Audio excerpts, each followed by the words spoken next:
les députés un projet bu nga xamante ni beaucoup si ñu nekk ci opposition bi dañuy crier ne c'est un scandale mais est-ce que un parlementaire crime la ci moom mu war a am moyen de déplacement.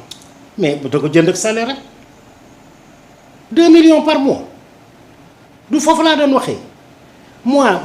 mais le député n'a pas 2 millions. mais dama ne on a si boo nee 1 million 300 mille. waaw plus 900 000 francs. indemnité. indemnité mais yooyu indemnité yooyu la ñu jël pour jëndee ko oto yi. waaw du déglu dégg nga. ak yooyu yëpp dégg nga. lu tax doo jënd sa oto pour liggéey au lieu de 1 million 300 000 on vous donne 2 millions par mois dégg nga mais géral sa bopp dégg nga tu as un bon salaire qui est largement au-dessus dégg nga du salaire des Sénégalais qui est 20 fois supérieur au salaire moyen des Sénégalais ndax 105 000 la le salaire moyen au Sénégal xam nga li ma wax. yow bu ñu la fayee 2 millions ah et vis ta vie waaw lan la état sax di jëndee ay oto yor fi parc boo xam ne entretien bi ah c'est des milliards encore qui vont venir par an dégg nga ah sa essence sa nangam yow tes employés ici ku ci am 200 000 am yaa ngi koy jox essence ak yëpp boole ci ah ay paasam ak ay yëppam il a son salaire. mais dans le salaire il est inclus. mais les primes de transport. non dama ne s'il a son salaire il se débrouille avec son salaire dëgg la wala dëgg. waaw mais dans tous les pays fépp ci àddina bi laa wax nag la c'est pas ici waaw Europe laa gën a miin ak Sénégal ah fépp partout dans le monde quand tu as ton salaire tu te débrouilles avec ton salaire pourquoi en plus de ce salaire là ah nga bëgg a tegaat peuple bi un traitement royal am na loo xam ne nee nañu bët du yéen waaye xam na lu bopp attan. On ne peut pas être dans un pays où les gens ont des problèmes pour survivre dégg nga ci njàng ak ci lépp on a besoin de ressources dégg nga ngay coûter aussi cher dégg nga qu'un sénateur américain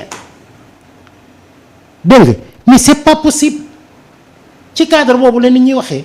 mais est-ce que c'est pas plus mais avantageux loolu ministre aussi c'est la même chose waaw. moi je suis pour qu'on donne à un ministre 4 millions par mois c'est sa affaire là dégg nga tu te débrouilles nag est-ce que tu as compris. de venir à l'heure de faire le travail correctement. Oui, dans le cadre du service nag. Il y a des voitures de service yu fi nekk avec des chauffeurs du ministère qui sont là am nga mission dans le cadre de ton travail dégg nga c'est la mission du ministère ñu yóbbu la dégg nga danga dox ñu indiwaat ñu gaara suñu oto te foofu lañ jëm de xaw ma ñii dinañ ko def wala duñ ko def mais ceux qui viendront seront obligés de le faire parce que justice sociale fa la àddina bi jëm am na yoo xam ne ça ne peut plus continuer sa salaire nga yem ci mais moi avec 2 millions par mois mais je me sens heureux est-ce que tu as compris.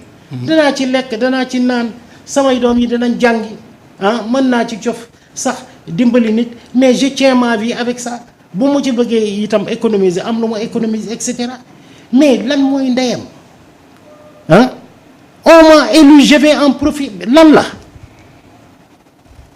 révolution yooyu nag moo taxoon nit ñi doon xeex. mais suñu déggee El Malick di présenter les voitures de l'Assemblée mooy que ni du nekk moomeelu député bi mais plutôt moomeelu gouvernement bi. boobu nag mooy problème déggoo li ma la wax les frais de réparation les frais d'entretien ah kon moom mi ngi wax lu mu xamul waaw les frais d'entretien vont s'élever à des sommes astronomiques par an waaw assurance yi frais de réparation yi dégg nga essence ba nga leen di jox et cetera lu ci yoonu gouvernement. Tu as 2 millions mais fais ce que tu veux avec tes 2 millions. Est-ce que c'est pas plus économique nga jël 900 000 di leen ko jox pour. mais indemnité de transport. mais c'est ça qui a été décrété 900 000 pour indemnité de transport. mais un décret moo koy dindi. pourquoi alors désormais un député tu as 2 millions par mois dégg nga yaa xam état wàccoon na ak yow tu vas acheter une voiture yaa xam. dégg nga c'est essence yaa xam. yaa xam.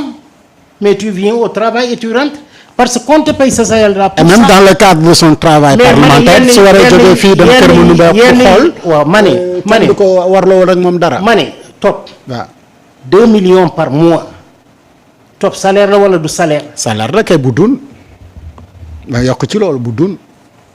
quand même yenn yi kon ci lan la wékku ci gàtt xel ak dof-doflu ah ces choses là lañ bëgg mu arrêter ces salaires astronomiques yi nekk au sein de l'administration dégg nga dans certaines directions yooyu itam dégg nga j'ai dit que c'est immoral il faut que mu dañ dégg nga directeur d'une société nationale saa waay tu as 3 millions 500 000 xoolal soo bëggee liggéey soo bëggul liggéey tu sors dégg nga on prend une autre personne mu ñëw liggéeyal ñu ko mais ay 8 millions par mois 10 millions par mois 15 millions par mois ñii 50 millions par mois dégg nga 25 millions par mois 22 millions par mois mais ce grand banditisme là qui a été façonné dégg nga ah depuis l'avènement des libéraux là ah voté ko fii pour pàccoo et cetera seen biir dañ ko war a arrêter.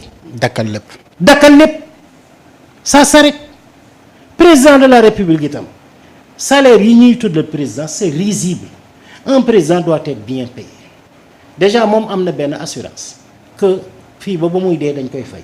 du dëgg boo wàccee ñu def retraite présidentielle tu as 3 millions par mois ba keroog ngay dee yaa xam xanaa kooku teranga la. mais en tant que président dégg nga on te paye par exemple 25 millions. par mois mais ça c'est trop quand même. 25 millions par mois c'est trop quand même nag. mais bàyyil ma yeggale. président fayoo ndox fayoo courant fayoo feu de cœur on nourrit blanchi am caisse noire. waaw mais non caisse noire bi day dañ loolu laa wax les fonds spéciaux yooyu yëpp na dellu trésor mais un président qui nous coûte 300 millions par mois par an baax na est-ce que tu as compris c'est tout à fait normal nag dégg nga c'est une autorité de premier rang c'est une institution.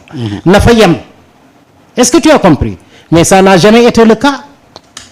Alors, avec les ponts politiques, un président bu defee 10 ans ah Macky Sall ah ku ne Macky Sall mun am xaalis ñu ne la waxoo dëgg mën na am xaalis kay. fu mu ko jëlee. Il a fait 12 ans. Chaque année, on lui a donné 9 milliards. Ça fait combien en 10 ans? 90 milliards. Hein? 100 et quelques milliards. yoo xam ne jox nañ ko. am ay lois yu ko encadré personne ne l'emmerde avec des audits dégg nga mooy seet arbitrage am nu ko neex mu doxalee. libre arbitrage. dégg nga mais dama ne kooku mën naa doon milliardaire wala mënul doon milliardaire. facilement milliardaire. mais au nom de quoi. pourquoi mu mën a am ñun suñu toogee fii di tappale naan état de droit on veut la démocratie yooyu ñuy tudd yëpp du fii la cosaanoo yi ñuy tudd ni dégg nga ñu ngi koy. toppandoo ci pays européens yi waaw mais rationalisation bi nekk foofu lu tax duñ ko def lu tax loolu itam duñ ko jëlaale exemple yu baax yi nekk foofu ne fii nga yem c'est terminé. boo mënee jël li bon mën a copier yàlla li baax. waaw mais bien sûr. alors monsieur Wele xam nañu ñun ñëpp que ni ñii fi nekk nii dañu nekk ci gestion post crise on est d'accord mooy que ni Sénégal dafa duggoon ci guuta gu nga xamante ni kenn xamul fu mu toll. En terme managérial wala économique ñoom naka la ñu war a mën a def ba nga xamante ni loolu yëpp dinañu ko raxas tegaat réew mi ci yoon ba nga xamante ni économiquement Sénégal dina nekk ci yoon bu baax parce que fi mu toll quand même ko laaj def naan la dëkk bi dafa dëgër këcc. waaw lu tax dëkk bi dëgër këcc.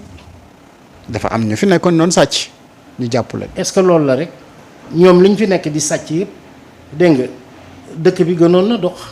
waaw parce que dañuy sàcc di lii parce que blanchiment de capitaux ak yu mel noonu dañ ci doon wax ak récemment la ñu door a génn Sénégal ci liste bi nga xamante ni mais doy na waar ma ne doy na waar comment se fait-il que dañ daan sàcc en même temps dëkk bi nit ñi nee nañ l'argent circulait dégg nga y avait la malgouvernance mais l'argent circulait xawoon na dox y avait des chantiers et cetera du loolu la ñii subitement ils sont venus y a plus de vol kenn sàccatul c'est la bonne gouvernance dara doxatul. C'est des équations mathématiques dégg nga irrationnelles qui sont insolubles sax kon kay tey la war a dox dëgg la wala dëgg. comme que lu bon lu jóge na fi ba état bi mën na centraliser xaalis beeg yooyu yëpp kon tey la war a gën a dox lu tax doxul mais ci approche yi la dégg nga ci approche yi la Macky Sall allait s'en sortir.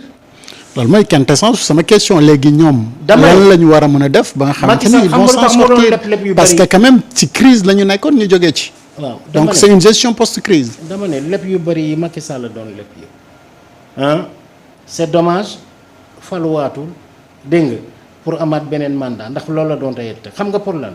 ah ñoom ils ont toujours calculé que gaz beeg pétrole bu ñu ko commencé jaay rek produit intérieur brut bi jeex say d'endettement bi wàcc. C'était une carte maîtresse ay joueurs lañu de buñ doon jouer léegi nag ñii ñoo ci tombé ñii ils vont bénéficier de ça le seuil d'endettement va baisser. dégg nga ça va baisser c'est naturel dégg nga et cetera et cetera et cetera dinañ mën a am capacité pour kii et cetera et cetera. léegi nag lu tax suñu économie ba tey doxul ah mais ça il faut le demander dégg nga. secteur BTP nee nañ taxaw na. loolu lañ la wax y a un grand ralentissement. même chiffres yi mujj génn loolu lay wane. dégg nga le secteur du commerce yi itam nii. am na bari na ay secteurs yoo xam ne ay marché électroménager yooyu ñooñu il souffre moom daanaka jaayatuñu ay marché téléphonique ay yu bëri ay vêtements effets vestimentaires et cetera et cetera y en a beaucoup yoo xam ne doxul dégg nga lu tax. waaw yëpp ci approche la dégg nga naka ban ligne la gouvernement bi war a teg pour loolu mën a dox ah ñun boobu ba tey moom la ñuy xaar waaw gisuñu dara. mais ñu ngi ci ay actions yu concret ah. non yan action par exemple. mais non mën a fobeere en même temps muy taw. non dama ne. au moment de. dama ne persécuter les voleurs kay. dama ne tu veux persécuter les voleurs defal ndànk ma wax la défaut de paiement. fii ak àddina yi tukki doo ko dégg Sénégal que Sénégal am na défaut de paiement suñu diplomatie raw na loolu. suñu diplomatie dafa dellu ginnaaw nag. ah mais nit ñi jàpp ne dafa def. jéego ci kanam yow yaa yóbbu suñu diplomatie fan. mais Sénégal adulé partout. fan. aduna fépp. dans les pays de l'AES. mais dans la sous-région. mais waay mais arrête on parle d'intérêt. dégg nga géopolitique géostratégique fan. Chine jox ñu bopp. non gis nga xam nga man lan lay bañ. ah moi si j'étais président premier ministre des affaires étrangères bii du fi toog. elle est très en deçà dégg nga des compétences qui sont requises. ah bon. est-ce que tu as compris. Yacine Fall n'a pas les compétences mais ma ne maa la ko wax. c'est un scandale liggéey ci comité international. waaw yow doo ma dimbali ak liggéey Nations Unies wala yooyu mais c'est ça le grand complexe encore au Sénégal. J'ai travaillé à la Banque mondiale j'ai été à la BAD j'ai été au FMI et après lan la c'est des boulots de fonctionnaires mais ñun ay dof lañu. mais elle a des compétences. mais je dis xam nga lan mooy compétence mais la compétence elle doit être pratique. mais elle est en train de représenter dignement la diplomatie sénégalaise. alors tu vas aligner tous les ministres des affaires étrangères yi fi jaar ba ci moom